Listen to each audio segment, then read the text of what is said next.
নমস্কার প্রিয় বন্ধুরা, আশা করি তোমরা সবাই ভালো আছো। আমরা এর আগের ভিডিওতে অ্যামাং স্কুল চিলড্রেনের প্রথম অংশটি পাঠ করেছিলাম। আজকে আমরা এই কবিতাটির দ্বিতীয় অংশ এবং শেষ অংশটি পড়ব। Among school children written by the William Butler Yeats. তো চলো শুরু করা যাক আজকের কবিতাটির শেষ অংশ।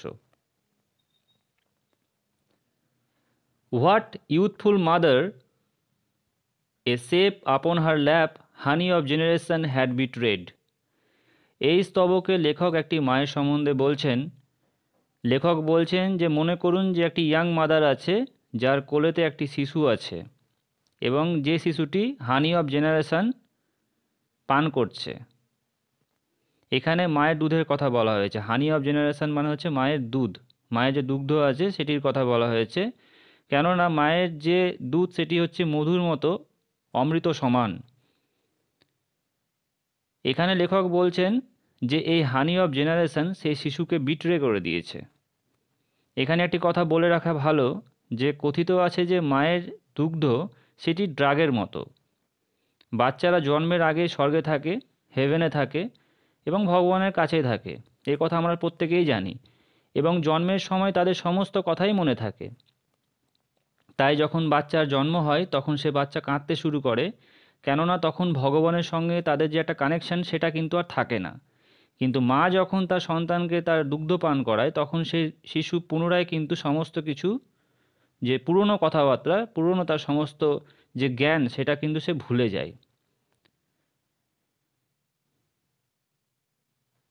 এখানে লেখক সেটারই কথা বলছেন যে সেই হানি অফ জেনারেশন মানে দুগ্ধটা মনে হয় বিট্রে করে দিয়েছে। লেখক এখানে বলছেন যে বোধহয় মায়ের দুধ এখানে তার ড্রাগের কাজটা ঠিক মতো মনে হয় করতে পারেনি। মনে হয় সেই বাচ্চাটি এখনও হেভেনকে এখনও ভুলতেই পারেনি। এবং সেই বাচ্চা কি করে? And that must slip, shriek, struggle to escape. সে বাচ্চা কি করে? হয় ঘুমিয়ে যায় বা চিৎকার করে অথবা পালানোর চেষ্টা করে।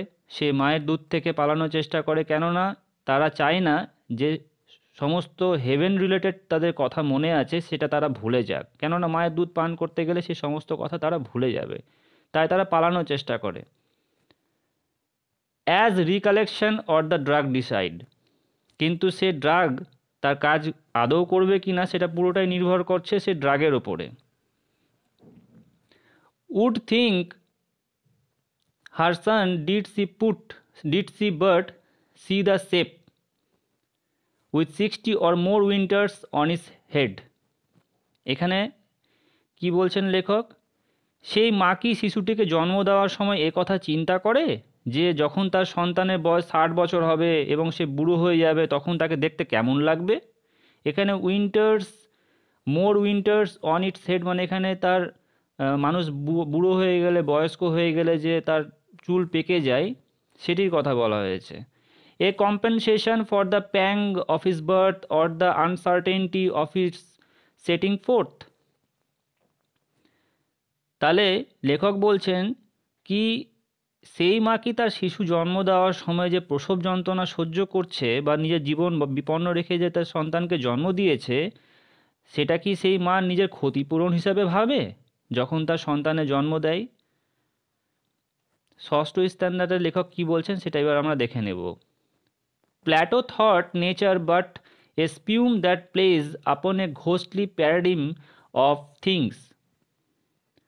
দার্শনিক প্লেটো ভাবতেন যে যে সমস্ত কিছু আমরা চোখে দেখতে পাই সেটি হলো সমুদ্রের ঢেউয়ের মতো, সমুদ্রের ঢেউয়ের ফ্যানার মতো। এখানে স্পিউম মানে যে ফ্যানা, সমুদ্রের ঢেউয়ের ফ্যানার মতো। এবং আসল যে সত্যি, আসল যে ট্রুথ, যে রিয়ালিটি সেটি লুকিয়ে থাকে সমুদ্রের ঢেউয়ের মধ্যে। সেটি কোথায় লুকিয়ে থাকে? সমুদ্রের ঢেউয়ের মধ্যে। প্ল্যাটো একটু আইডিয়ালিস্ট প্রকৃতির দার্শনিক ছিলেন। Soldier Aristotle played the taws upon the bottom of a king of kings. অ্যারিস্টোটলের যে চিন্তাভাবনা সেটি প্ল্যাটো থেকে একটু আলাদা ছিল। তিনি ফিজিক্যাল অবজেক্টসের বেশি, যে ফিজিক্যাল যে অবজেক্টস সেটিকে বেশি রিয়াল ভাবতেন। অ্যারিস্টোটল, এখানে বলে রাখা ভালো, অ্যারিস্টোটল কে ছিলেন? অ্যারিস্টোটল আলেকজান্ডার দ্য গ্রেটের টিচারও ছিলেন। এবং তাকে শিক্ষা দেওয়ার জন্য তিনি মাঝে মধ্যে তার চাবুক দিয়ে তাকে তিনি মারতেনও বটে। এখানে টস বলতে সেই চাবুকের কথা বলা হয়েছে। এরপরে লেখক কি বলছেন, world famous golden thighed Pythagoras fingered upon a fiddle stick or string, what a stars sang and careless muses heard old clothes upon old sticks to scare a bird. এরপর লেখক বলছেন যে বিশ্ববিখ্যাত গণিতবিদ পিথাগোরাস, যার একটি পা বা একটি পা বা জানু জঙ্ঘা যেটি সোনার তৈরি ছিল, তিনি দাবি করেছিলেন, পিথাগোরাস দাবি করেছিলেন যে আকাশেতে যে নক্ষত্রের গতিবিধি আছে, সে গতিবিধির জন্য, নক্ষত্রের সেই মুভমেন্টের জন্য সঙ্গীতের সৃষ্টি হয়, মিউজিকের সৃষ্টি হয়।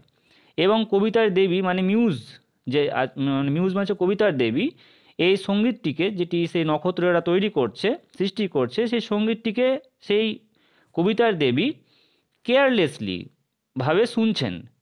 এবং এই সমস্ত কিছুর দ্বারা ইন্সপায়ার হয়ে লেখক ফিডেল স্টিক এবং স্ট্রিং মানে যে দড়ি বা সুতো বা তার, হ্যাঁ, তার মাধ্যমে লেখক কী করছেন, একটি বাদ্যযন্ত্র বানাতেন এবং সেই বাদ্যযন্ত্রকে তিনি বাজাতেন।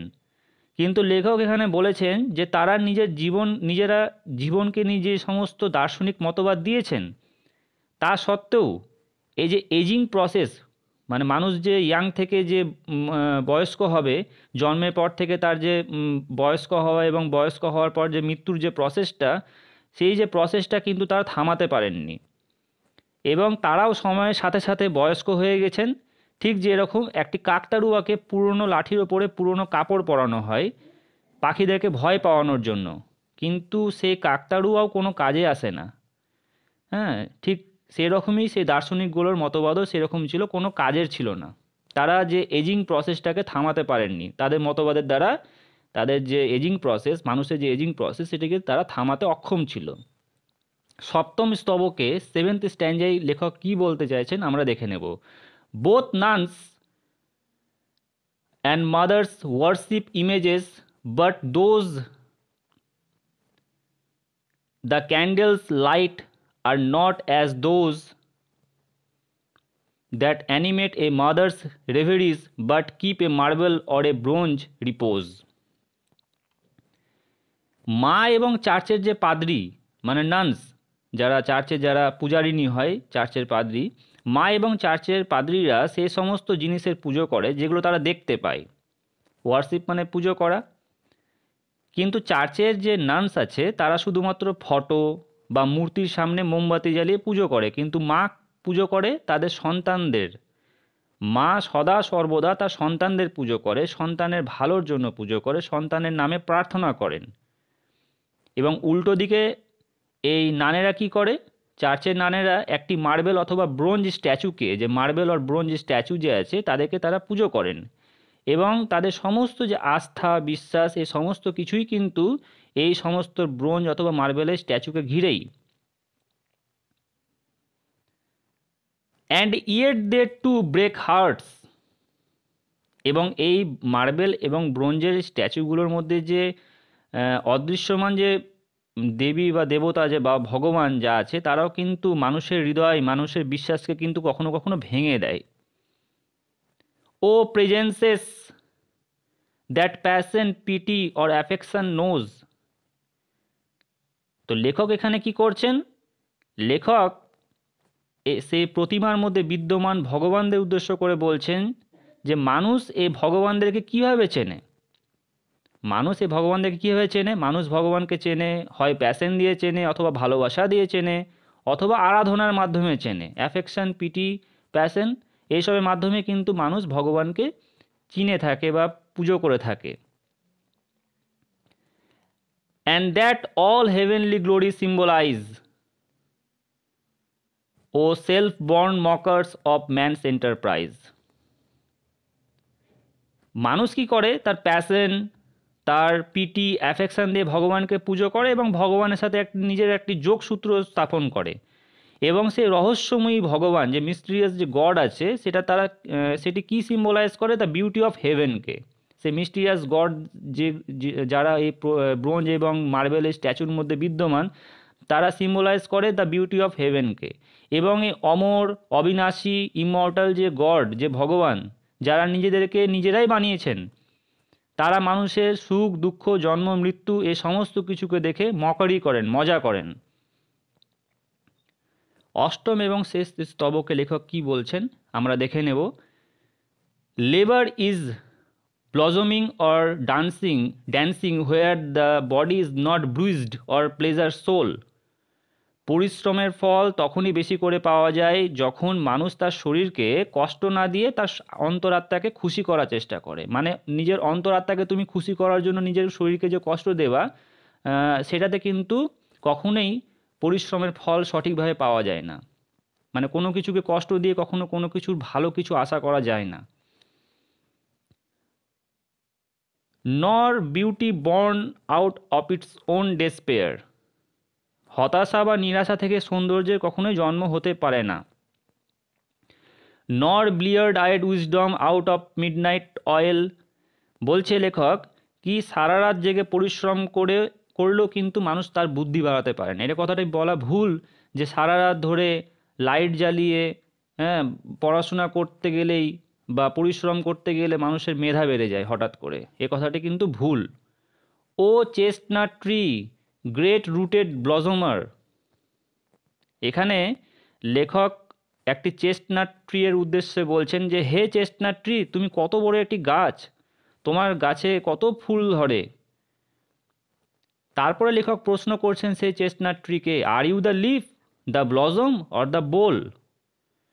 তার তুমি যে একটি গাছ, তাহলে আমি কি তোমাকে একটি পাতা বলে ডাকবো, নাকি তুমি একটি ফুল, নাকি তুমি একটি কাণ্ড বা গুড়ি? আমি তোমাকে কি নামে তোমাকে ডাকবো? তোমার প্রেজেন্স কি আমার চোখের সামনে? তোমাকে আমি কি রূপে তোমাকে আমি ডাকতে পারি?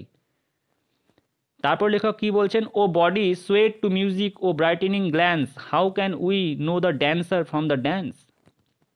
এরপর লেখক একটি ডান্সারকে উদ্দেশ্য করে বলছেন যে একটি ডান্সার যার চোখেতে আনন্দ ভর্তি আছে, সে আনন্দময় মুখ নিয়ে নাচছে, সেই ডান্সারের শরীর থেকে আমি ডান্সটিকে আলাদা করে কিভাবে দেখব? সেটি কি আলাদা করে দেখা সম্ভব? একটি ডান্সার যে ডান্স করছে তার ড্যান্সকে কি সে ড্যান্সার থেকে কি আলাদা করে মানুষ দেখতে পারে, নাকি সেটা তার পূর্ণাঙ্গভাবে তাকে দেখতে পারে? বন্ধুরা, এই কবিতাটি এখানেই সমাপ্ত হচ্ছে এবং কবিতাটির মধ্যে আমরা অনেক কিছুকে দেখতে পাই যে ব্যাখ্যা করা হয়েছে, কিন্তু আমরা এটা বলতে পারি যে এখানে জীবনের সম্বন্ধে বলা হয়েছে। জীবন হলো বয়ে চলা নদীর মতো, যার মধ্যে পরিবর্তন আসবে, পরিবর্তনকে সাথে নিয়ে এগিয়ে চলা হচ্ছে জীবন। এটি হচ্ছে কবিতার একটি মূল বিষয়বস্তু বলা যেতে পারে। ধন্যবাদ সবাইকে। এই ভিডিওটি যদি তোমাদের ভালো লেগে থাকে তাহলে ভিডিওটি লাইক করে দিও, অবশ্যই তোমরা কমেন্ট করো এবং আমার চ্যানেলটিকে সাবস্ক্রাইব করো। সবাই ভালো থেকো, ধন্যবাদ।